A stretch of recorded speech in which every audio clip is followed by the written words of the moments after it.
So that's really the secret part of that that ritual. When he said that he's actually talking about a part of the body that fits into the carcass, and they do that before it's, and that's more or less the entire secret of that whole mystery Are you on now? tradition. You starting this like this? Excuse me. I guess I had turned it on. Well, I didn't Hi. He didn't tell me he turned it on, so I didn't know what the heck he was talking about. It's June 3rd, 2025, and Lon's talking gibberish. Yes, and we're over an hour and a half late this morning, and it's always going to be that way on Tuesdays. yes, it's always. But it's an absolutely beautiful day here, and Constance is going to have to go into the refrigerator. That is the co-op was the refrigerator too. But yes, we joined the co-op today. Yes, after many years, we joined the co-op because you get discounts and things, and the people are very nice, and it's like a socialist thing. We like the co-op, and they pay their people, and they're kind to them, and the people are all great diversity of yes, humanity exactly. there, yes. Wait till they come after the co-op. Yeah. There's benefits for the people who join. It's the Sacramento Natural Foods Co-op, right? That's right. Anyway, it's the people are there are so wonderful that I know. Anyway, can you get that? I see your face. Does that mean you're on? Oh, you don't see your face? No. I look into them. Okay, this is our relationship. Wait, in the bathroom, in our bathroom. In our bathroom, forever. When we were first married, Lon got me this beautiful present. It's an Echo and Narcissus, a painting. Yeah, Waterhouse. This is it. The water. It's a beautiful, and it's faded by now. It's on like canvas even. It's like it must anyway. I've put it up in every bathroom because it's a bathroom scene. She's looking into the wall. Anyway, he's looking into the water, his reflection, and she's sitting back looking like he won't pay any attention to me. Anyway, I looked into the phone and I thought, dare you? and I could see it on his face. That was the ultimate. I saw that going. Not only do I look in the, does he not see me? I look in the mirror and I don't see me. I see Lon. So oh Lord, it's gone too far. I'm speechless. It's because it's the truth. Oh, poor Lon. Okay. Oh, I know. Anyway. Am I on for some reason when you're supposed to be talking? Well, Get me off of here. Let's see here. Are you going to see my face? Oh, here I am. Okay. Yes, now you'll see me talking to Constance. Well, we had class last night. It was a nice night. We had 8 people. We had 8 men, and I fell asleep by the fireplace almost because it was hot in the rest of the room, and we had the door open so that the rest of the room could breathe, and I was in an extreme cold draft, and I went to hypothermia. No. And the class was so exciting. No. And there was cube of space up on the wall. How could woo! Constance just perks right up when the cube of space is. I like spherical things. I like to be a dot that expands infinitely in a sphere, and a lot likes these making corners and. Well, as we were thinking, containing things in a cube. The cube of space is just sort of an adolescent boy's way of trying to understand the expanding sphere. Exactly, and I can't understand it because it seems so I mean, I think I understand it. Lon's explained it enough times. I understand it, but it seems so difficult. Why all you have to do is just be a center of a expanding sphere, and it runs itself. That's true, and just like Freemasons that take a perfectly beautiful zenny kind of rough stone, a rock, and it's just beautiful the way it is, just the way God made it, and then takes metal sharp things and a chisel and a hammer and makes it all sharp and edgy. Yes, but that's for creation. Yes. You want to build a temple. So First thing you do is build a temple. So I'm a cube. You're a sphere. And together we're the DuQuettes. Okay. Okay. Anyway, we had a nice class. It was a good class. Nice people, intelligent men. Yeah, we had new people. And I made the worst tea I ever made in all my days of making tea, because it was weak. I made weak spearmint peppermint tea. I was having a weak day, I guess. I forgot. But we had tarot cards laid out all over the floor because part of our exercises part of the exercises were to make lay the cards out in Tree of Life order and discuss them and stuff. We had little meditations and so we. But when you've got full-size tarot cards and only so much floor space, there's only so much you can do in a big group like that without. Right, but they probably all went home and did something. Yeah, well, that's the point. You've got plenty of room at home to do that. Anyway. Don't put it on me when you're talking. Oh, well, I had it on me. I know, but you're talking. Okay, I don't have anything important to say because I haven't been feeling very important lately. As to put it minorly, I haven't been feeling very important lately, so I don't have anything important to say. I'm just.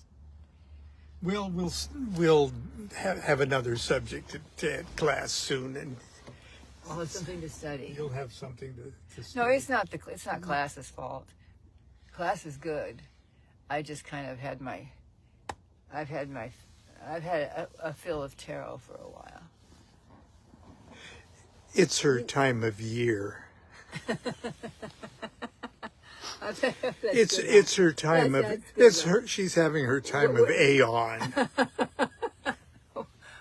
Wait, I take the smallest homeopathic sized armor thyroid made from pig's thyroid, even though I'm a vegetarian. So I'm dependent on pigs because I won't take artificial thyroid meds. Anyway, it's keeping me alive.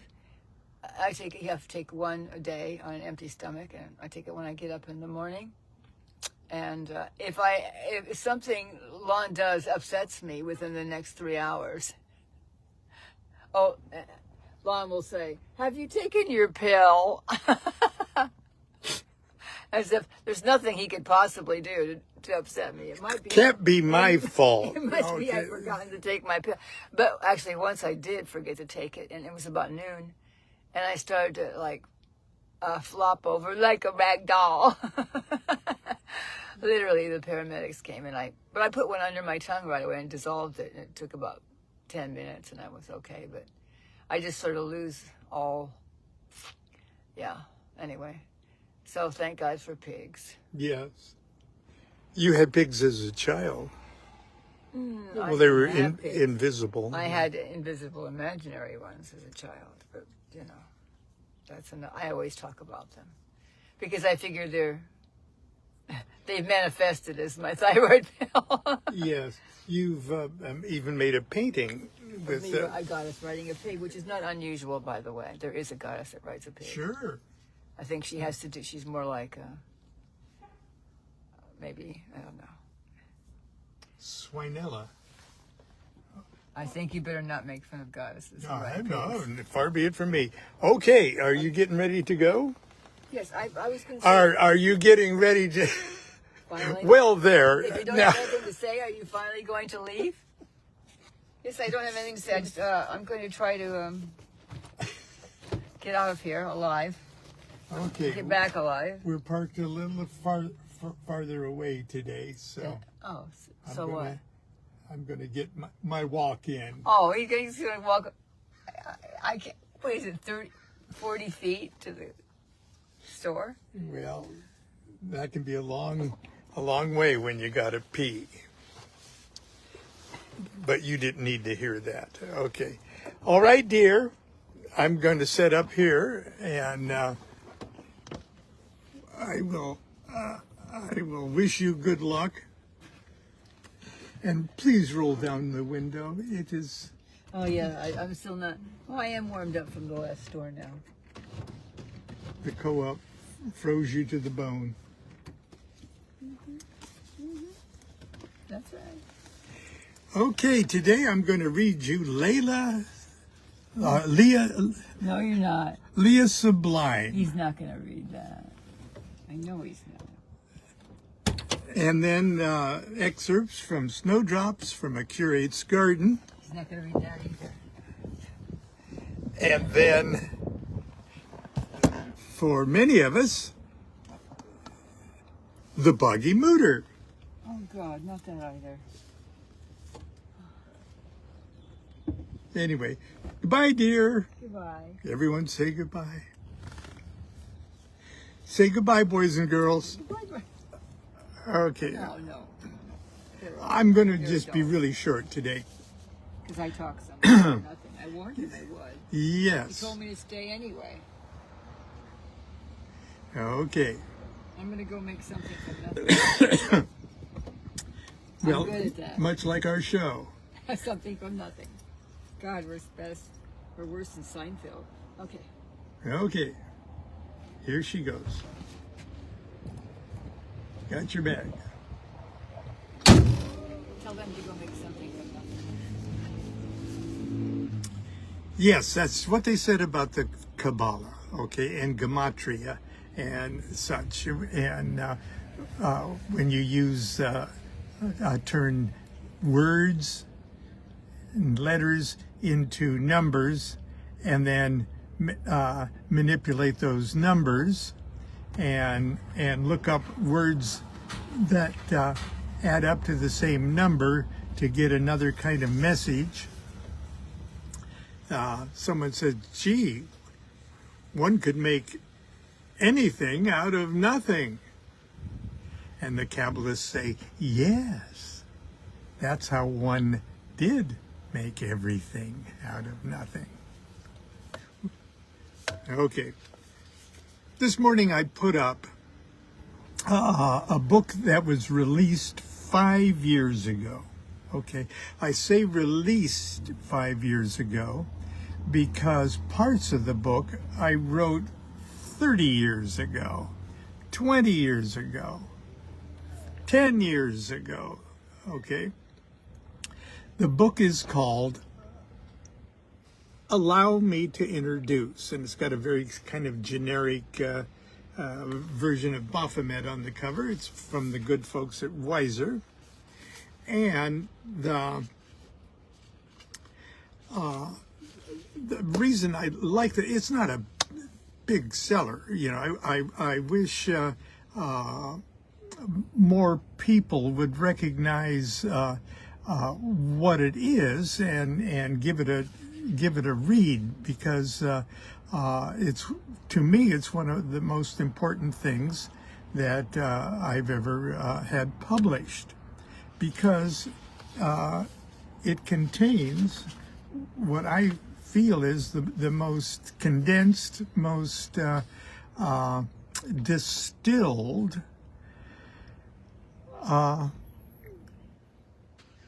commentaries on various subjects, subject of magic, Kabbalah, tarot, Enochian magic, Goetia, everything.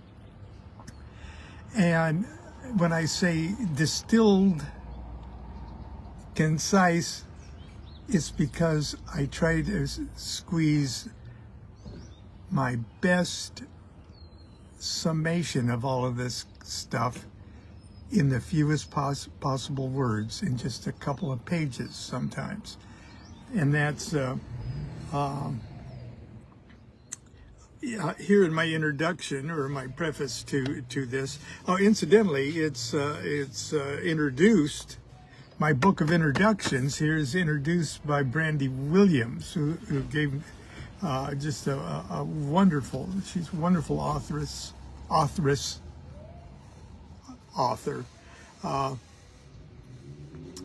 in her own right, and she gives us a wonderful introduction.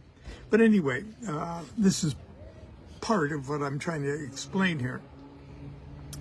Over the years, it's been my good fortune to make the acquaintance of some of the most talented and important esoteric writers of my generation, some of whom from time to time have graciously invited me to contribute introductions or forewords to their books. For me, this is a great honor and privilege, because I take these opportunities very seriously. They oblige me to do my best to cut to the chase and distill my thoughts on any particular subject, and to do it as succinctly as possible. As a literary form, however, such introductory material is often skimmed over or ignored by the reader, who is understandably anxious to get on with the meat of the text by the main author. I was sad to think that these short writings, which I considered my best stuff, would likely remain the most overlooked of my works. So I especially want to thank the various authors and publishers of the works represented here for allowing me to share them once again. As the various works work upon a broad range of magical subjects and decades of my own evolving understanding and opinions, and this is another reason that I feel it's valuable, because the older the book I'm introducing, or the older my writing of the introduction is, I can see my own understanding and wisdom, if you want to call it that. I can see it evolving and expanding over the years. I've grouped the essays together in the broadest subject categories, fully expecting the reader not to feel obliged to read the essays in strict order, but to jump around as interest and spirit moves. I'm leaving it to the reader's wise use of the contents page to navigate his or her way around. Okay, so to give you a little better idea, I've written several pieces, including this preface, to works by Dr. John DeSalvo, who over the years we've communicated back and forth. I've been on his radio show, and he has a special fascination for Enochian magic, and when he turned his scholar's eye toward the works of John Dee and Edward Kelly, and the Enochian magic and such, he really has opened up for a number of people a new, broad perspective of the works of Enochian magic. And in his book, The Lost Art of Enochian Magic, Angels, Invocations, and Secrets Revealed to Dr. John Dee, It's another one of those wonderful books. And here's what I had to say. Well, anyway, I hope you get the idea of what I try to do in the fewest possible words in my introductory material. I was gratified beyond words when Dr. DeSalvo asked me to pen a few words for his marvelous work. I can say without hesitation that the reader is in for an exciting, provocative, and enlightening experience. For some of you, it may also be the beginning of an adventurous journey of self-discovery. It's a work that I believe could only have been written in the morning hours of the 21st century. Now, this was written in 2010, 15 years ago. It could only have been written in the morning hours of the 21st century, when advanced scientific thought is promising us unprecedented understanding of the cosmos and the nature of matter and energy. As our astro and quantum physicists draw closer to the holy grail of a theory to explain it all, can it be possible that we are approaching a level of inquiry so profound that we will soon be required to dramatically expand our level of consciousness in order to process the multidimensional answers? I believe the answer is yes. And as we penetrate ever deeper into these new frontiers of thought, we're confronted with the same fundamental issues and challenges that have faced spiritual sciences since the dawn of human consciousness. How was the universe created? How can it be limitless? What sustains it? Will it ever end? If so, how? What is the nature of time and space, reality and consciousness? Who and what am I? Try as it might to do otherwise, when her musings soar to these heights, science is forced by the limitation of word images to evoke the metaphoric language of mythology, mysticism, and magic in her attempt to even discuss these transcendent matters.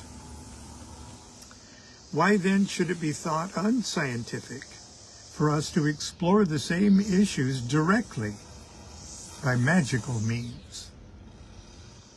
After all, for thousands of years of human history, right up to the 18th century, magic was science.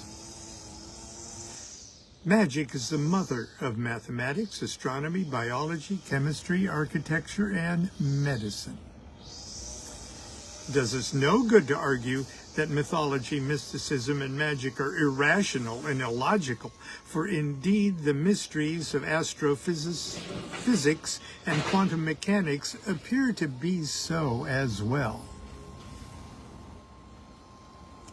For the better part of 1,000 years, adepts of the Holy Kabbalah, Judaism's esoteric science of the soul, have, by means of a variety of curious techniques, endeavored to use the mind to transcend the mind.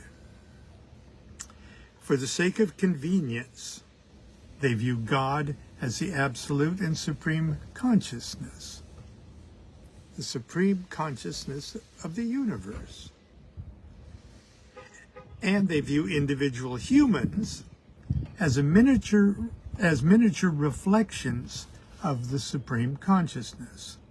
Quote, man made in the image of God, unquote. Just as my reflection in the bathroom, as Constance mentioned, just as my reflection in the bathroom mirror lives only because of my living presence, so do I exist as a reflected unit of the supreme consciousness.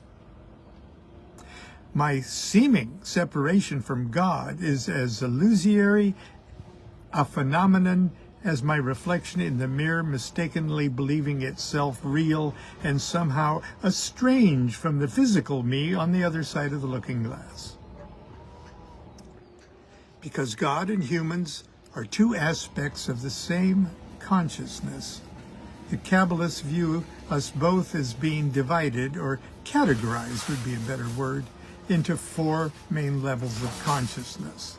And then I give sort of an expanded little discussion of the four parts of the soul, four Kabbalistic worlds, etc. The lowest level is aspects of the supreme consciousness, is the material plane itself. The next level, as an aspect of the supreme consciousness, is the formative plane, where exists the patterns of everything that'll manifest, okay?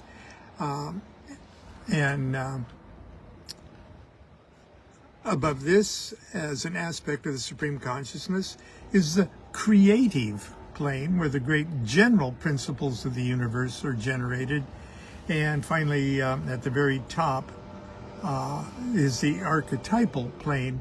For all intent and purposes, we could consider this consciousness of Godhead itself.